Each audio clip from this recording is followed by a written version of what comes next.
نستعينه ونعوذ بالله من شرور انفسنا ومن سيئات اعمالنا. قال الله سبحانه وتعالى في القرآن الحكيم: أعوذ بالله من الشيطان الرجيم، بسم الله الرحمن الرحيم، إنما يخشى الله من عباده العلماء. صدق الله العظيم. کہ علماء دیوبند کا سرمایہ عشق رسول ہے، کہ علماء دیوبند کا سرمایہ عشق رسول ہے، دین کی خدمت میں ان کا ہر قدم مقبول ہے۔ میرے محترم دوستو، آج میں ان یاران پاسپا، شہیدان عشق و وفا، وارثان بلال اور عشاق نبی کی تذکرے کی سعادت حاصل کر رہا ہوں، جن کا قلب و جگر نبی کی عظمت سے معمور تھا، جن کا دل عشق نبی سے سرشار تھا، جن کے چہرے پر عدم و استقلال کی کرنیں جلوہ بھگن تھی، جنہوں نے اہل جہاں کو عشق نبی کا درس دیا، صنف و انسانی کو محبت کا پیغام سنایا، جنہوں نے امت کو نبی سے پیار کرنا سکھایا، عشق نبی کا طریقہ بتایا، محبت نبی کا راستہ دکھلایا، جن کو دنیا علماء دیوبند کہتی ہے۔ لیکن میرے عزیز دوستو،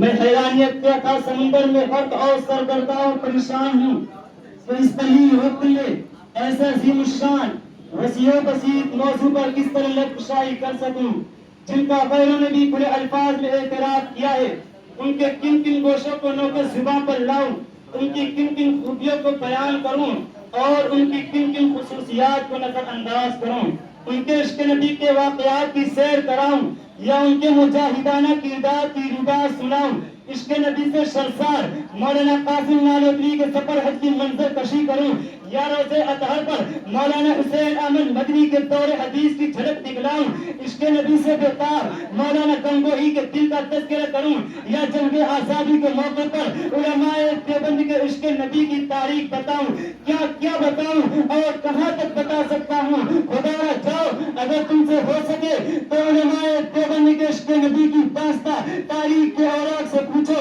مکہ کی گلیوں اور مدینہ کے ریگستانوں سے پوچھو، بالا کوٹ کی پہاڑیوں اور مالٹا کے قید خانوں سے پوچھو، یہ سب تمہیں علماء دیوبند کے عشق نبی کے نغمے سنائیں گے، جنہوں نے عشق نبی کی خاطر اپنی جان جہاں کے حوالے کر دی۔ حق تو یہ ہے کہ اگر سرزمین دیوبند پر علماء دیوبند کی شکل میں احسان خدا نہ ہوتا تو عشق نبی کا طریقہ معلوم نہ ہوتا، محبت نبی کا وجود نہ ہوتا، اگر علماء دیوبند نہ ہوتے تو ہمیں نبی سے پیار کرنا نہ آتا، نبی کو اپنے سینوں میں بسانا نہ آتا، نبی سے چمٹنا نہ آتا۔ حضرت مولانا قاسم نانوتوی کے ہستی سے کون نہ واقف ہے؟ انہیں کون نہیں جانتا؟ جو علماء دیوبند کے سب سے بڑے لیڈر، سب سے بڑے قائد اور سب سے بڑے رہنما ہے۔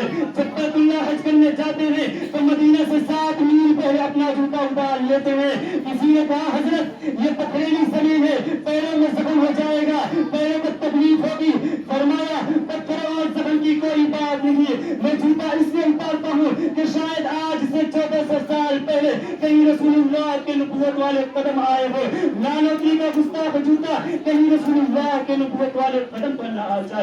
اللہ اکبر، کیا عشق رسول تھا۔ مسلمانوں ذرا سوچو تو صحیح، آپ یہ کون سی محبت تھی حضور کی جس نے مولانا قاسم نانوتوی کو تم نبی کا دیوانہ بنا دیا تھا؟ وہ قاسم نانوتوی حضور صلی اللہ علیہ وسلم کی شان میں مدینہ منورہ میں عجیب اشعار کہتا ہے۔ حضور صلی اللہ علیہ وسلم کے روزے کے باہر کھڑے ہیں، کسی نے پوچھا آپ اندر کیوں نہیں جاتے؟ فرمائے ابھی اندر جانے کی اجازت نہیں، جب اندر گئے تو مسکراتے ہوئے باہر آئے۔ کسی نے پوچھا کیا ہوا؟ فرمائے کہ میرے آقا کا تو مجھ پہ اتنا کرم تھا، کہ میرے آقا کا تو مجھ پہ اتنا کرم تھا کہ بھر دیا دامن پھیلانے سے پہلے۔ یہ اتنا کرم کیوں؟ یہ کیا سلسلہ ہے؟ یہ اتنا کرم کیوں؟